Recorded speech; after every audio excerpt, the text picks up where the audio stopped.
סיפור העקדה הוא מיתוס מכונן במסורת היהודית ובתרבות הישראלית. אנחנו נפגשים בו בקריאת התורה בבית הכנסת, בתקיעות השופר בימים הנוראים ובדיונים הגותיים על מוסר. הסיפור עולה בהקבלה בשכול של חללי צה"ל, שם הוא מייצג את אתוס ההקרבה על מזבח המולדת. גם האומנות הישראלית מתייחסת רבות לסיפורי העקדה. לצד העבודות המוכרות, בולטת עבודתו של הצלם עדי נס, שנולד בשנת 1966 בקריית גת. האופן שבו מתייחס נס לנרטיב העקדה הוא יוצא דופן. נס ממקם את הסצנה במחוזות ילדותו בעיירת הפיתוח.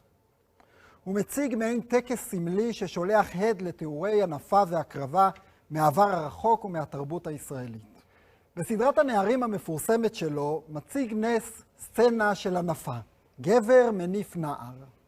הדימוי הזה, כמו רבים מתצלומיו של נס, עוסק בסיפור מקראי, במקרה זה עקדת יצחק, שהיא מן הסצנות המתוארות ביותר באומנות היהודית לאורך הדורות. סיפורי המקרא מעסיקים את עדי נס והוא בוחן אותם בגובה העיניים, פרקטיקה המאפשרת נראות והד לעבר, יחד עם יצירת משמעות עכשווית ואקטואלית. כאלה הם התצלומים בסדרת סיפורי התנ"ך שלו, המתכתבים עם יצירות מופת מתולדות האומנות. הוא יוצק בדימויים מיתיים משמעויות חדשות על ידי הסטתם ממשמעותם המקורית. את הדוגמנים שצילם בסדרה זו הוא הלביש כהומלסים, דרי רחוב. בעבודות הללו הדמויות התנ"כיות אינן מוצגות כהוויות טיפוס ארכיטיפיים שהילה סביב ראשם, אלא כדמויות משולי החברה. כך הופכים אבות ואימהות האומה לדימויים מהמציאות החברתית העכשווית. השקופים של החברה מקבלים נראות השקולה לזו של דמויות העבר שזכו לתהילת עולם. רות ונעמי הובנו בעבר כדמויות המתפקדות בסצנה אידילית, בהשראת המלקטות, יצירתו המפורסמת של האמן הצרפתי ז'אן פרנסואה מילה משנת 1857, שנס מתכתב איתה. אלא שאצל נס הן מדגימות סצנה קשה מן החיים, נשים בשוק האוספות שאריות אוכל בסופו של יום. יעקב ועשיו שלו יושבים בבית תמחוי. אברהם ויצחק הם הומלסים עם עגלת סופרמרקט מלאה שאריות אשפה ובקבוקים שנאספו מפחי זבל. לעומת הדימויים הישירים בסדרת סיפורי התנ"ך, הדימוי שלנו הוא אניגמטי יותר והריפור שלו לעקדת יצחק הוא מורכב. הקומפוזיציה שבה משתמש נס מתקשרת למסורת פגנית עתיקה של תיאור שער השמיים, ייצוג חזותי בדמות מלבנית שחצי עיגול או כימור בראשה. מסורת זו נתנה אותותיה גם באומנות הנוצרית העתיקה, והיא הופיעה באומנות היהודית הקדומה ובמרכזם של מטבעות שהוטבעו בימי מרד בר כוכבא. בבית הכנסת התלמודי שבדור האירופוס, שממוקם בסוריה של היום, מופיע המוטיב הזה בכמה אופנים ובסצנת עקדת יצחק. מאוחר יותר בימי הביניים המלבן, בעל הכימור בראשו, השתלשל והופיע באגדת סרייבו מהמאה ה-14. אריה ארוך, אחד מהאומנים הישראלים החשובים, זיהה את המוטיב הזה ויצר ברוחו בשנות ה-60 של המאה ה-20 סדרה של ציורים מופשטים. כך קיבלה הקומפוזיציה העתיקה את ביטויה הראשון במסגרת האומנות היהודית המודרנית. בכמה מהעבודות בסדרה, ארוך נע בין קומפוזיציה המכילה בלבן או ריבוע כמקובל בצורה היהודית הקדומה שייצגה את ארון הברית, ובין דימויים אחרים. למשל בעבודה מוטיב יהודי, בין הפיכת הריבוע לדימוי של לוחות הברית המעוגלים, ובין דימוי חזה נשי. ארוך החל בתהליך האנשה של הדימוי הסכמטי ההיסטורי, עדי נס מביא זאת לכדי מיצוי. הוא הופך את הדימוי המופשט לקונקרטי בדמות הנפת הבנים. הנפת הבנים הוא מוטיב מפורסם באנדרטאות סוציאליסטיות. זהו סמל אופטימי לעתיד זוהר שהופיע גם באומנות הישראלית, למשל אצל יחיאל שמי ויוחנן סימון. כאן מוצג הבן מונף במעין טקס סמלי שמהדהד לעבר התיאור המקראי של הנפת הלוויים כאקט חניכה, וכן להנפת הקורבן ומנחת הביקורים כסמל לעתיד פורה.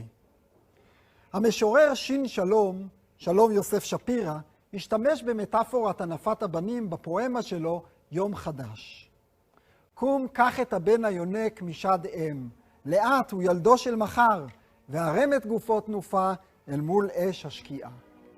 והנה גם בתהלוכות חג השבועות בקיבוצים, בהמשך למסורת הנפת העומר הצבועה החדשה במקרא, הוצגו הילדים כיבולי השדה ותנובתו. הילדים, היין והתבואה החדשה נקרחו יחד גם בפזמונאות, במילותיו של פנחס אלעד, מלאו אסמינו בר ויקבנו יין, בתינו הומים, הומים מתינוקות ובהמתנו פורה. מה עוד תבקשי מאיתנו מכורה ואין עדיין? מה עוד תבקשי מאיתנו מכורה ואין עדיין? נס עוסק בנרטיב העקידה באופן המדגים את הגלגולים ואת המפנה שחל במהלך הדורות בהתייחסות למיתוס המכונן הזה. צורת הענפה שביצירתו באה מתחום ההיאבקות והריקוד. בשנות ה-80 החליף האומן מנשה קדישמן את המשמעות של הנפת הבנים כיבול וכפרי העתיד במטאפורה להקרבת הבנים שהתקשרה בהקשר המקומי למיתוס של עקדת יצחק. בכך הוא יצר משמעות הפוכה, שלילית, לדימויי הענפה. בסיפור המקראי, הדגש הוא על דמות אברהם, האב המבקש להקריב את בנו מתוך אמונה בלתי מסויגת בצו האל. אבל קדישמן העביר את הדגש אל הנשים המקוננות, הכואבות את המוות והשכול. את עשייתו הוא הסביר ברצונו להפוך את המיתוס הקדמוני למטאפורה הומניסטית של מצפון מודרני ואקטואלי. קדישמן אמר, עקדת יצחק מתקיימת גם היום במלחמות שאליהם אנחנו שולחים את ילדינו. הפייטות של קדישמן מקוננות על הבזבוז והרוע של ממשלה וחברה השולחות את בניהן למות. ההקבלה בין היצירה של נס לזו של קדישמן ברורה, אבל היא לא מתמצאת בקומפוזיציית הענפה בלבד. קווי הגריד שביצירות השונות דומים. הצל ביצירתו של נס מקביל לדמות המת השוכב בקבר אצל קדישמן.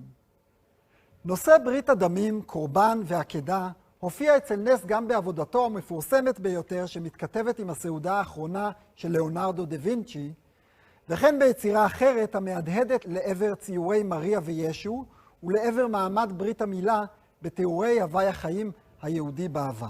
ברית המילה נתפסה במסורת היהודית כמעין העלאת קורבן, כברית דמים סימבולית, וכך התקשרה לעקדת יצחק.